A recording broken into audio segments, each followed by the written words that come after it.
Class 9-10 और HS first year second year tuitions के लिए आप नीचे दिए गए नंबर पर कॉल कर सकते हैं।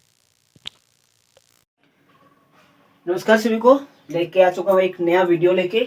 आज का हमारा टॉपिक है कॉन्स्टिट्यूशन ऑफ इंडिया, भारत का संविधान। अभी कॉन्स्टिट्यूशन क्या है, संविधान क्या है, आप सभी को पता होगा। कॉन्स्टिट्यूशन यही है, संविधान वही है। जैसे कि किसी देश या किसी सोसाइटी में अगर डिसिप्लिन रहना है आपको, तो कुछ रूल्स एंड रेगुलेशन रहेंगे, उसके मुताबिक आपको काम करना पड़ेगा, उसके मुताबिक आपको चलना पड़ेगा। हाँ, तो भारत जैसे देश में, जो बहुत ही बड़ा देश है, उसको चलाने के लिए भी कुछ रूल्स एंड रेगुलेशंस होते हैं। हाँ, उसके मुताबिक जो है गवर्नमेंट और जो सोसाइटी है और जो पब्लिक है वो काम करती है। हाँ, मतलब कि संविधान यही होता है, मतलब कि गवर्नमेंट और या फिर स्टेट और पब्लिक के बीच में जो है, उनके बीच में जो रिलेशंस हो उनको दर्शाती है। हाँ, तो उसको रूल एंड रेगुलेशन देती है। जैसे कि गवर्नमेंट को कुछ लिमिट्स देंगे, पावर के साथ साथ लिमिट्स भी देगा कॉन्स्टिट्यूशन। कौन देगा? हमारा कॉन्स्टिट्यूशन। उसी के साथ साथ कुछ ड्यूटीज एंड कुछ फंडामेंटल राइट्स और भी राइट्स जो कॉन्स्टिट्यूशन राइट्स होते हैं वो देते हैं हमारे पब्लिक को, जो जनसाधारण होते हैं उस देश के, जो सिटीजन्स होते हैं उनको मिलते हैं कुछ राइट्स एंड कुछ ड्यूटीज भी उनको मिलते हैं, और गवर्नमेंट को पावर और कुछ लिमिट भी दिया जाता है। हाँ, तो ये काम करता है कॉन्स्टिट्यूशन।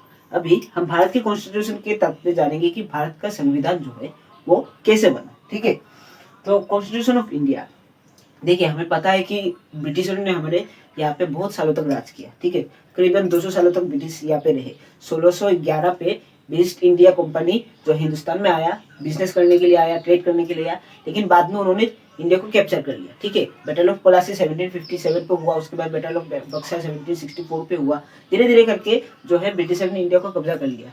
उसके बाद जो है सिपाही विद्रोह होने के बाद जो है 1857 पे हुआ था। उसके बाद ब्रिटिश ने क्या किया, पूरे जो ईस्ट इंडिया कंपनी था उसके हाथ से जो है ब्रिटिश मोनार्की ने अपना, जो ब्रिटिश कंपनी से उनसे अपना जो रूल का पावर जो है वो ले लिया। ठीक है, उसके बाद जब धीरे धीरे भारत को आजाद होने की मांग उठने लगा, उसके बाद कांग्रेस, जो इंडियन नेशनल कांग्रेस जो 1885 में बना था, फाउंडेशन हुआ था, वो लोग चाहते थे कि जल्दी से जल्दी जब इंडिया आजाद हो उससे पहले ही कॉन्स्टिट्यूशन असेंबली बन जाए, क्योंकि इंडिया आजाद होने के बाद बहुत पहले से चल रहा था। ठीक है, तो कॉन्स्टिट्यूशन असेंबली बनने के बाद 1885 के बाद जब इंडियन नेशनल कांग्रेस बना, उन्होंने उठाया कि कॉन्स्टिट्यूशन असेंबली बैठना चाहिए इंडिया को आजाद करने से पहले।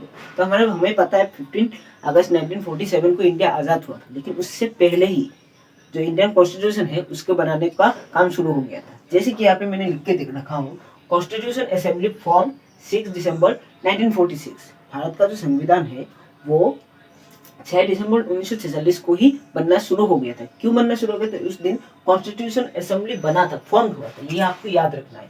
कॉन्स्टिट्यूशन असेंबली फॉर्म एग्जाम पे आता है, बहुत सारे क्लास 10 के चैप्टर्स पे भी है, जो एचएस फर्स्ट ईयर के स्टूडेंट्स है उनके भी चैप्टर्स पे है कॉन्स्टिट्यूशन ऑफ इंडिया।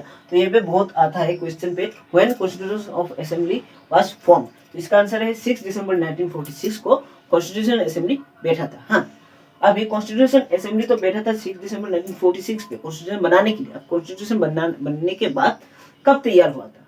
तो ये बनने के बाद तैयार हुआ था, एडॉप्टेड ऑन, यहाँ पे एडॉप्टेड दिया गया है 26 नवंबर 1949 को। यानी कि आपको याद रखना है 6 दिसंबर 1946 को कॉन्स्टिट्यूशन बनना जो है वो स्टार्ट हुआ था। किसके साथ? कॉन्स्टिट्यूशन असेंबली बैठने के साथ ही। हाँ, और बनके कब तैयार हो गया? 26 नवंबर 1949। कितना दिन लगा? आप हिसाब लगा सकते हैं, टोटल लगा 2 ईयर 18 months एंड 11 days। ये टोटल लगा बनने में, कॉन्स्टिट्यूशन बनने में लगा। हाँ, 2 साल 18 महीने 11 दिन लगे। ठीक है, अभी जो है कॉन्स्टिट्यूशन तो बन गया। बनने के बाद अभी क्वेश्चन पे आता है कि एडॉप्टेड कब हुआ? कॉन्स्टिट्यूशन जो है वो एडॉप्ट, मतलब कि एडॉप्ट का मतलब कि उसको हमने कब अपनाया, एडॉप्ट किया, अपनाया, तो उसको हमने 26 नवंबर 1949 को अपना लिया, लेकिन वो लागू नहीं हुआ उस वक्त।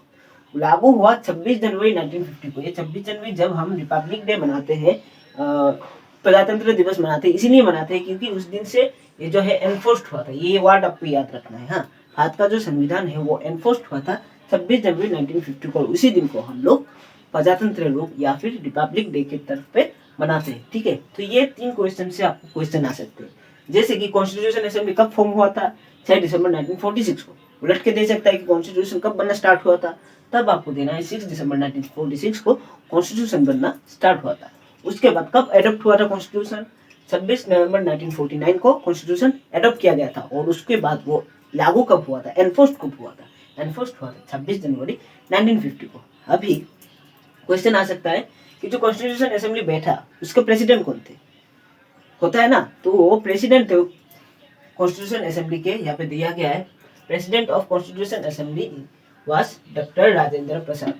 डॉक्टर राजेंद्र प्रसाद जो थे, डॉक्टर राजेंद्र प्रसाद कौन थे, हम जानते हैं भारत के पहले राष्ट्रपति थे, पहले प्रेसिडेंट थे। हाँ ठीक है, जवाहरलाल नेहरू तो पहले प्रधानमंत्री थे, लेकिन पहले राष्ट्रपति जो थे वो डॉक्टर राजेंद्र प्रसाद थे। लेकिन साथ में वो कॉन्स्टिट्यूशन असेंबली जो 1946 को बैठा था, 6 दिसंबर 1946 को बैठा था, उसके प्रेसिडेंट भी थे कौन, डॉक्टर राजेंद्र प्रसाद। डॉक्टर राजेंद्र प्रसाद की अध्यक्षता में ही कॉन्स्टिट्यूशन असेंबली बैठा था। ठीक है, अभी आपके मन में क्वेश्चन आएगा, अगर डॉक्टर राजेंद्र प्रसाद कॉन्स्टिट्यूशन असेंबली के प्रेसिडेंट थे तो डॉक्टर बी आर अम्बेडकर कौन थे, उनके बारे में तो सुनते हैं, वो तो father of the Indian constitution है। देखिए वो थे जो है वो ड्राफ्टिंग कमेटी के हेड थे। ड्राफ्टिंग कमेटी दोनों अलग अलग है, मतलब कि कॉन्स्टिट्यूशन असेंबली के अंदर ही ड्राफ्टिंग कमेटी था। ड्राफ्ट बनाने के लिए, कॉन्स्टिट्यूशन का ड्राफ्ट बनाने के लिए ड्राफ्टिंग कमेटी बनाया गया था।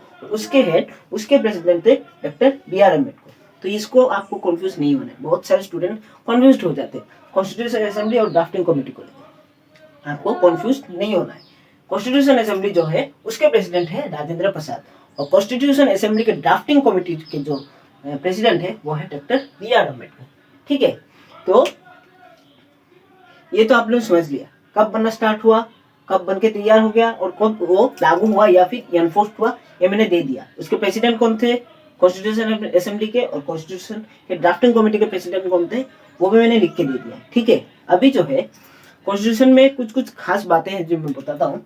कॉन्स्टिट्यूशन जब बना तो हमारा कॉन्स्टिट्यूशन जो है हमें कोई पहला अभिज्ञता नहीं था, क्योंकि हम कभी डेमोक्रेटिक कंट्री हम पहले नहीं थे। हमारे यहाँ पे प्रिंसली स्टेट था, मोनार्की सिस्टम था, उसके बाद मुगलों ने शासन किया, उसके बाद जो है अंग्रेज आए। तो हमने कभी भी democratic society as a democratic country, हम ये पहली बार था, और कॉन्स्टिट्यूशन भी हमारे लिए पहली बार था। तो हम जो बना है कॉन्स्टिट्यूशन, तो बहुत सारे देशों से हमने कुछ कुछ उनके जो है उनके कॉन्स्टिट्यूशन में कुछ बातें उनको लिया है हम लोगों ने। जैसे कि आपको पता है कि फंडामेंटल राइट्स, जो हमारे पहले 7 फंडामेंटल राइट्स थे, अभी 6 हो चुके हैं फंडामेंटल राइट्स। वो फंडामेंटल राइट्स हम लोग United state of America USA की कॉन्स्टिट्यूशन से लिया है। ठीक है, उसके बाद जो हो गया पार्लियामेंट्री फॉर्म ऑफ सिस्टम, कुछ किसी जगह पे प्रेसिडेंटरी सिस्टम होता है, किसी जगह पार्लियामेंट्री फॉर्म होता है, वो पार्लियामेंट्री फॉर्म ऑफ गवर्नमेंट हमने यूके की कॉन्स्टिट्यूशन से लिया, यूनाइटेड किंगडम के कॉन्स्टिट्यूशन से लिया। उसके बाद जैसे कि डायरेक्टिव प्रिंसिपल हो गया, वो हम लोगों ने लिया आयरलैंड के कॉन्स्टिट्यूशन से। हाँ, उसके बाद जैसे कि 5 ईयर प्लान्स, वो यूएसएसआर, उस वक्त का जो इस वक्त राशि आए, उस वक्त यूएसएसआर था, यूनाइटेड सोवियत सोशलिस्ट रिपब्लिक, उनके कॉन्स्टिट्यूशन से हमने डायरेक्टिव प्रिंसिपल का जो आइडिया है वो लिया। तो सारे कॉन्स्टिट्यूशन का मिक्सचर बना के हम लोगों ने ये कॉन्स्टिट्यूशन बनाया और उसको एनफोर्स किया 26 जनवरी 1950 को। अभी हमारा कॉन्स्टिट्यूशन की कुछ खास बात बताते हैं। भारत का जो कॉन्स्टिट्यूशन है उसका पहला ही प्रियम्बल मिलेगा आपको। प्रियम्बल खासतौर के ये बताता है कि इंट्रोडक्शन फेज है, जैसे कि किसी बुक पे आपको इंट्रोडक्शन मिलेगा, ये बुक किस बारे में और इस बुक में क्या क्या लिखा है उस पर इंट्रोडक्शन दिया जाएगा। उसी तरह से प्रियम्बल भी उस संविधान का जो है वो इंट्रोडक्शन देता है।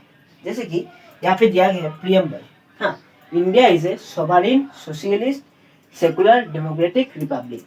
इंडिया जो है वो एक sovereign socialist secular democratic Republic है। ये वर्ड जो है ये सिर्फ एक वर्ड नहीं है, बहुत वैल्यू रखता है ये वर्ड। हाँ, जैसे कि सोवरेन, सोवरेन का मतलब क्या है, स्वाधीन है। जैसे कि हमें पता है कि हम लोग पहले से जो थे ब्रिटिश के रूल पे थे, हम लोग स्वाधीन नहीं थे, सोवरेन कंट्री नहीं थे, क्योंकि हमें कोई बाहरी पावर आके हमें रूल कर रहा था, तो हम लोग सोवरेन नहीं थे। लेकिन भारत का कॉन्स्टिट्यूशन भारत को बताता है कि भारत जो है एक सोवरेन कंट्री है। ठीक है, सोशलिस्ट है, सोशलिस्ट का मतलब होता है समाजवादी।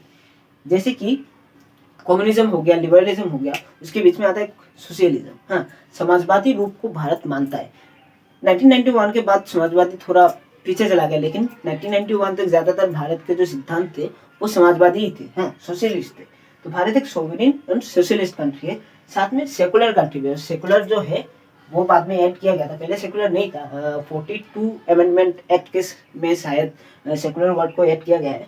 तो सेकुलर वर्ड को याद किया है कि भारत एक धर्मनिरपेक्ष देश है। भारत का कोई स्टेट रिलीजन नहीं होगा, भारत एक सेकुलर कंट्री रहेगा, ठीक है। उसके बाद डेमोक्रेटिक रिपब्लिक, ये डेमोक्रेटिक और रिपब्लिक, ये रिपब्लिक जो वर्ड है ये चाइना का जो है, ये आपको याद रखना है, लिबर्टी इक्वालिटी और फ्रेटर्निटी, यहाँ से जो है चाइना के नहीं, सॉरी फ्रांस से लिया गया ये रिपब्लिक वर्ड। तो भारत जो है एक डेमोक्रेटिक रिपब्लिक है, यानी कि जो डेमोक्रेटिक गणराज्य होगा भारत, हाँ, पूरी तरह से स्वाधीन होगा, सोशलिस्ट समाजवादी रूप के होगा, धर्मनिरपेक्ष होगा और गणतांत्रिक राष्ट्र होगा, ये भारत का संविधान जो है वो बताता है। ये तो कुछ खास बातें बताया मैंने भारत के संविधान के बारे में, भारत का संविधान कैसे बना, कब बना, कौन इसके प्रेसिडेंट थे, कौन इसके ड्राफ्टिंग कमेटी के प्रेसिडेंट थे, हाँ, और इसके कुछ खास बातें बताया। लेकिन संविधान में और भी बहुत सारी चीजें हैं जो हमको जानना है, जैसे कि संविधान में टोटल 395 आर्टिकल्स हैं, हाँ, सारे आर्टिकल्स को भी हमें थोड़ा थोड़ा करके जानना जो इम्पोर्टेंट है। आर्टिकल का मतलब क्या है कि आर्टिकल, जैसे कि आपने सुना होगा आर्टिकल 27, आर्टिकल 28, आर्टिकल 125, आर्टिकल 370, तो ऐसे आर्टिकल्स होते हैं जिसपे आर्टिकल का बंगाली या हिंदी में बोलते हैं धारा। तो आर्टिकल रहते हैं और उसके बाद 22 चैप्टर्स भी है, ये चैप्टर्स के अंदर ही आर्टिकल्स होते हैं, हाँ।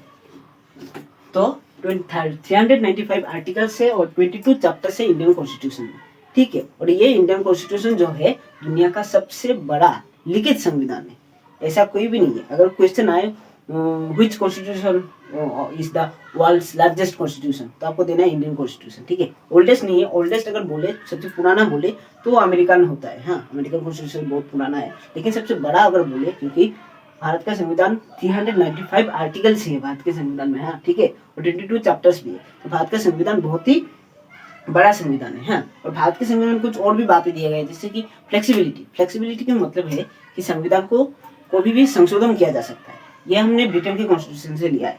अमेरिका के कॉन्स्टिट्यूशन पे होता है रिजिड कॉन्स्टिट्यूशन, वहाँ पे फ्लेक्सिबिलिटी नहीं मिलता है कि आपको कुछ संविधान में करेक्शन करना है, कुछ बदलना है, क्योंकि टाइम चेंज होता है तो उसके बाद संविधान को भी चेंज करना पड़ता है। लेकिन अमेरिका में वो करना बहुत ही मुश्किल है, मतलब कि ना बराबर है। लेकिन इंडिया पे अगर कुछ चीज़ बदलना है टाइम के साथ साथ तो उसको हम बदल सकते हैं। फ्लेक्सिबिलिटी प्रदान करता है भारत का संविधान। और भी बहुत सारे बात है भारत के संविधान में, कुछ कैरेक्टरिस्टिक को लेकर मैं नेक्स्ट वीडियो पे आऊँगा भारत के संविधान को लेकर के। ये वीडियो आपको कैसा लगा आप कमेंट करके बताइएगा, और किस टॉपिक पे आपको वीडियो चाहिए आप बताइएगा। उम्मीद करता हूँ कि आपको ये वीडियो अच्छा लगा। धन्यवाद, थैंक यू।